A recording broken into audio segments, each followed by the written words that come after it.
Hello everyone, greetings to all the Easy community, not only here in the Philippines but all over the world. Welcome to another episode of Easy Talk. This is your international trainer, Miko Imson.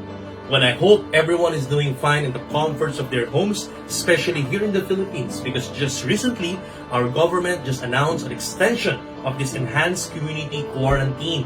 That's why instead of us ending it by April 14, we will be ending the ECQ this coming April 30. Well, anyway, on the brighter side, it's still a good news for our empowered consumers because right now we have an ample amount of time to harness new skills and acquire new knowledge. Well, this episode today is a continuation of our episode on the topic of mental health. So I hope you have watched the initial easy video on mental health. Well, if not yet, don't worry. We will be posting a link of that video under this post so you can watch it later in continuation of this topic today. Well, I'll just give you a summary of what we have discussed in the previous video. What we have discussed there is the importance of becoming mentally healthy. We have also understood right now that mental health encompasses not only your psyche or your thoughts, but also your emotions and your feeling, your social well-being or how you relate with others, and also how you cope up with struggles and stress in life. And also, during that video, we have tackled about the basic flow or the process of decision making, and we call it the TEMO process. Remember, everything starts with your thoughts, with your formation of thoughts, and from there, it will lead to your emotions or your feelings. And when you feel the emotion or the feelings, it triggers the motion or the action that will become your outcome or result. So from that understanding, right now we know the scope and the power of mind and the thoughts, that it has a great influence towards your life and your future. That's why you need to be very careful about what you think or what you feed your mind. Because like what we said before on that video, a positive mind will always result to a positive outcome or result or positive life. But a negative mind, a negative thought will always result into a negative life and a miserable life. That's why, that actually separates the successful people and the unsuccessful people. Because it's not about the race or the color or the nationality or even the gender that will define your success in life. But it's all about the way you think. Your way of thinking will actually define your way of life. And that is why I'm very excited for each and every one of you today, because here on our second episode, we will go deeper in understanding how to control our thoughts and our minds. Because despite of us knowing how powerful it is, if you don't know how to control it, it's useless. And imagine, if you can control your thoughts, then you can actually build a long-lasting relationship with your loved ones. If you can control your thoughts, you can manifest the higher form of yourself and reach your full potential. If you can control your thoughts, then you can simply align yourself to the success that you desire in your life. But again, I want you to remember that you cannot expect to control something if you don't know how it really functions and works. Parang cellphone or appliances lang yan, na kahit gano'ng ka-powerful ang features niyan or gano'ng kaganda, it is useless if you don't know at di mo nabasa yung manual and you don't know how it functions or how it works. The same with the marketing plan of our empowered consumers. Sayang yung marketing plan, hindi mo siya ma-maximize kung hindi ka attend ng mga basic trainings or technical training. So the same in understanding and controlling our mind. We need first to know how it really functions and how it really works so we can have a fully control on the power of our thoughts. So are you ready? Let's go! So first off, for us to really understand and explain how our mind really functions, let's all start by asking ourselves these following questions. Well, have you ever been in a situation or have you ever tried waking up in the morning realizing that you forgot to set your alarm?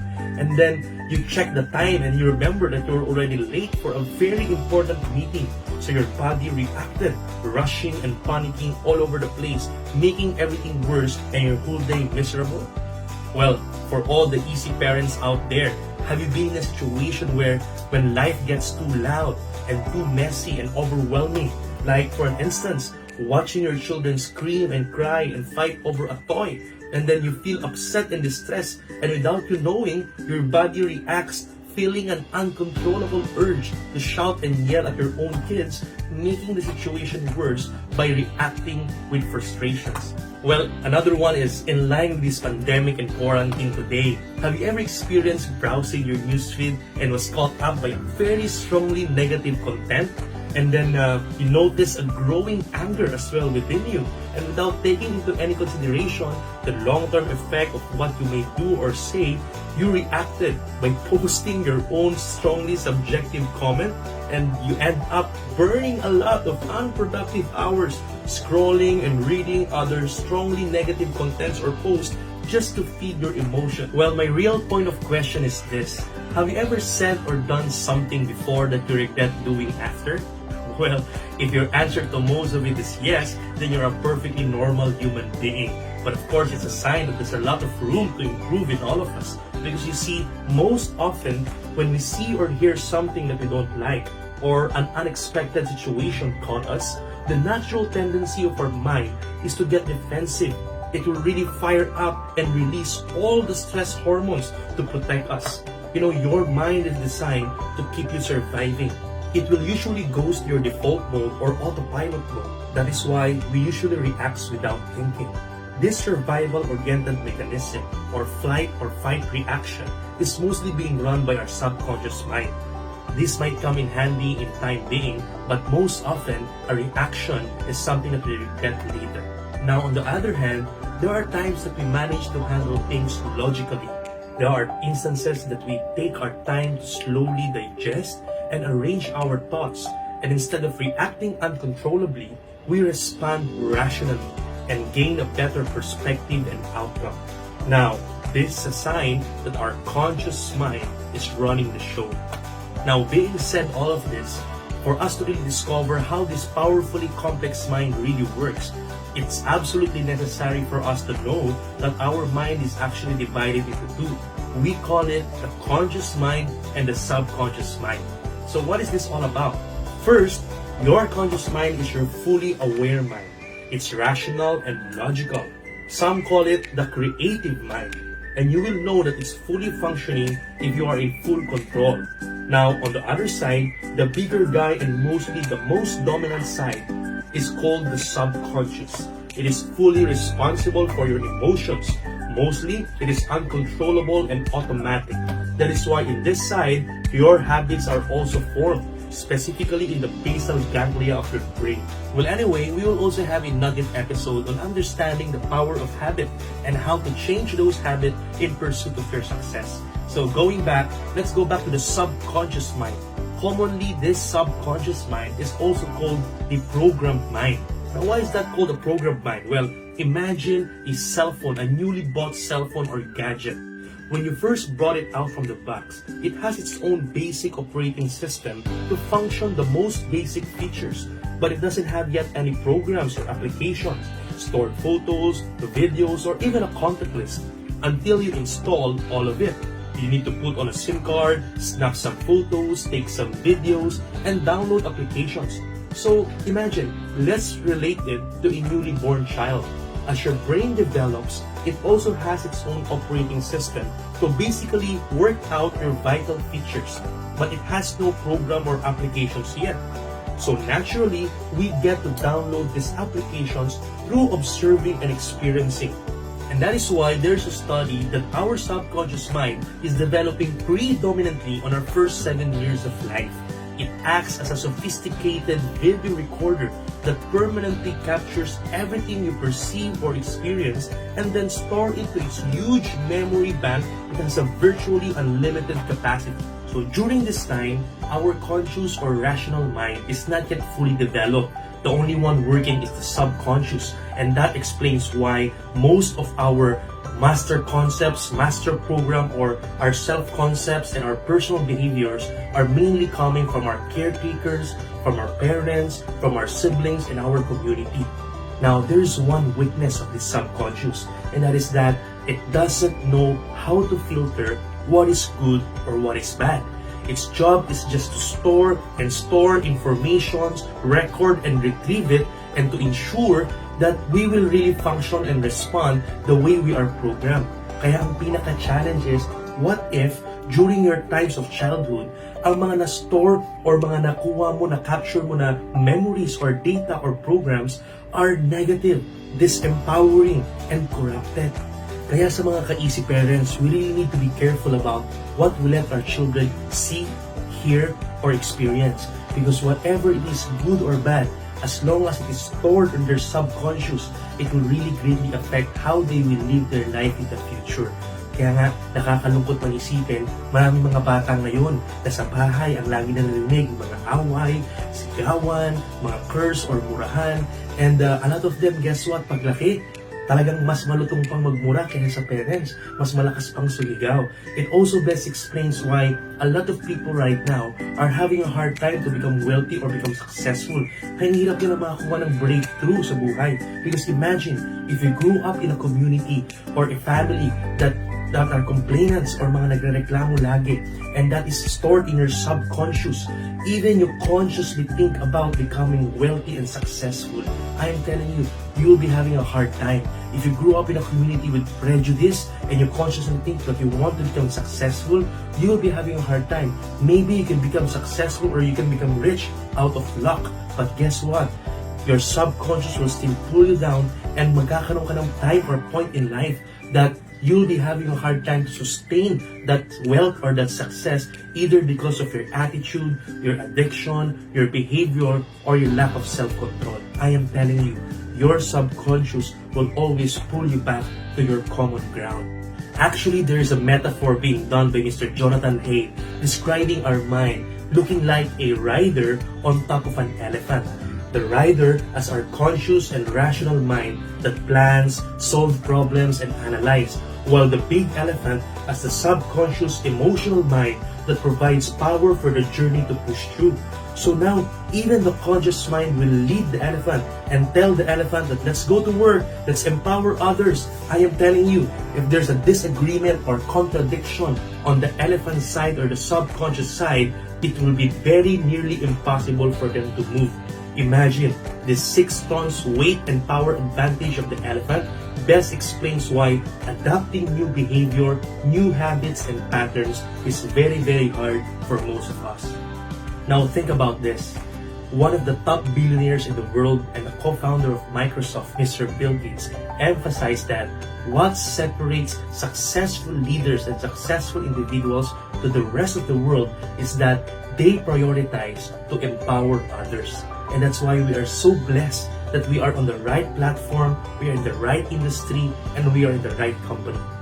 But my question for you is this: how do you think you can really empower others effectively if you yourself cannot handle your own emotions? How do you think you can empower others if you yourself is enslaved with your negatively disempowering subconscious? Now, my answer for this is surely life-changing. Let me give you today 2 powerful tips on how to really take control of your both minds, how to really take control of your subconscious and your conscious mind. Number 1, reprogram the programmed mind. Remember, one of the weakness of your programmed mind or your subconscious mind is that it doesn't know how to filter.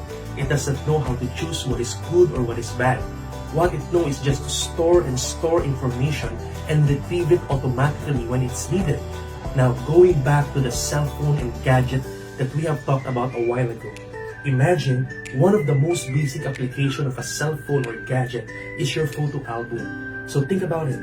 As you open your photo albums, you will see a lot of captured photos and videos stored inside. Your mind looks like this, but the only difference is that your mind stores memory permanently without the option to delete and with unlimited memory space or capacity.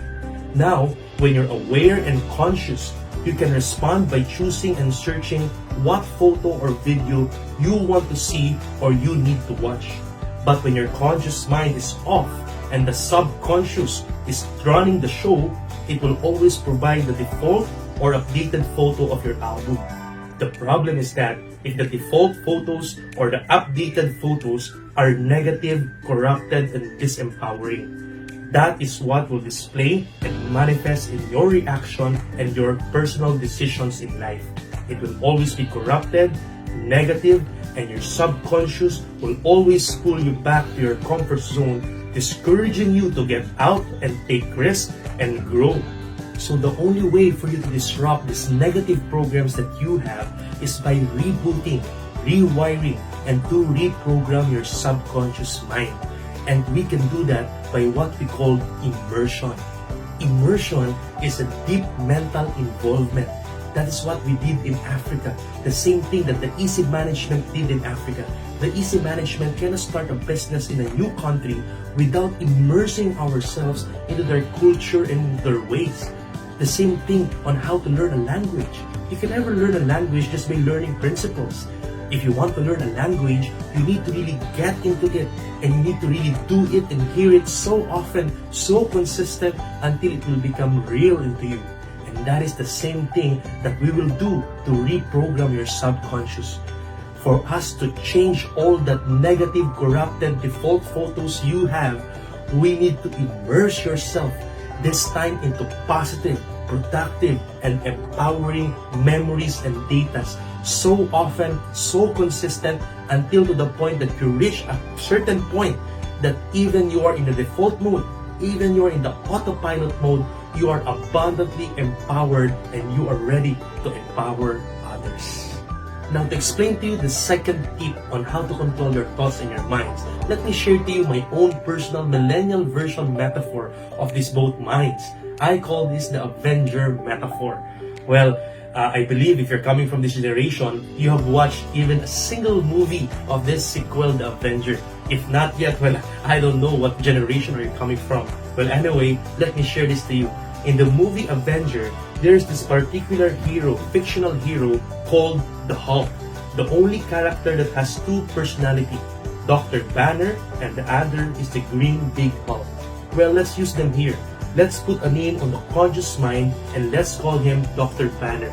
Obviously, he is the logical mind, the rational and controlled, the creative thinker, while the big green guy, the Hulk, will represent our subconscious mind, the emotional, uncontrolled, yet powerful and dominant mind. Imagine, Dr. Banner can never become an Avenger hero without the Hulk. That's how powerful Hulk is. But the challenge is, if you have followed the initial movie and story of the Hulk, Dr. Banner has no control over the power of the Hulk. He needs to get angry first and get hurt before the Hulk can come out.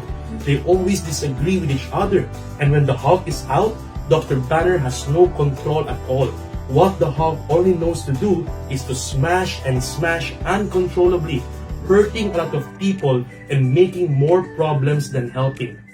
This is how most of the unsuccessful people looks like today. They don't have any control on their own Hulks. They are consistently reacting and making wrong or bad decisions in their lives. They are consistently enslaved by their negatively subconscious programs. Now, looking on the latter part of the Avengers, like the Endgame, here, Dr. Banner have fully mastered to control the Hulk, manifesting their highest form and full powerful potential, the balance of brains or logic and brute or force. Now he is on his full potential, both thinking logically and responding, and in full control of this power and strength together. I am telling you guys, this is what you can be if you can control and align both of your minds. I'm not saying that you will be growing big and green, but what I'm saying is you can actually reach an unlimited potential if you can control both of your minds. And the only way for you to do this is to do what Dr. Banner also did. And that is tip number 2, to consistently practice and train the muscle of your conscious mind. Realize this, the only weakness of your conscious mind is that it doesn't have the force or strength of the subconscious. But if you can use your Dr. Banner or your conscious mind to reprogram your subconscious and train your conscious mind consistently like a muscle through mindfulness, meditation, and positivity, so that you can enhance your full awareness. So that when you are in an uncertain or unexpected situation in your life, problem, challenge, struggle, or crisis like what is happening today, and you are about to react negatively already, you can simply shift your focus and attention to your present moment now, and you can simply alter your perception more positively so you can respond logically, you can become a better problem solver, and definitely you can become an empowered leader. So that's it, guys. I hope you learned something from our topic today. It's quite long, but I believe you got a nugget from it. So if you learned something, feel free to share it to your friends, your family, your neighbors, and of course your team and your community and empowered consumerism. And of course, watch out for more videos of our management and our training teams, because we will be doing a lot of empowerment videos for you in Easy Talks. If you have some questions on our topic today, feel free to comment down there, because we still have a lot of videos about mental health. We will still continue this. We will be having a focus on how to really focus mindfulness, how to meditate, the power of habit. We still have a lot of contents for you guys to keep you moving and pushing through to our business. So again, guys, keep your mind, body, and soul healthy. Keep yourself at home. And of course, don't forget, God loves you, the company loves you, and I love you. Bye.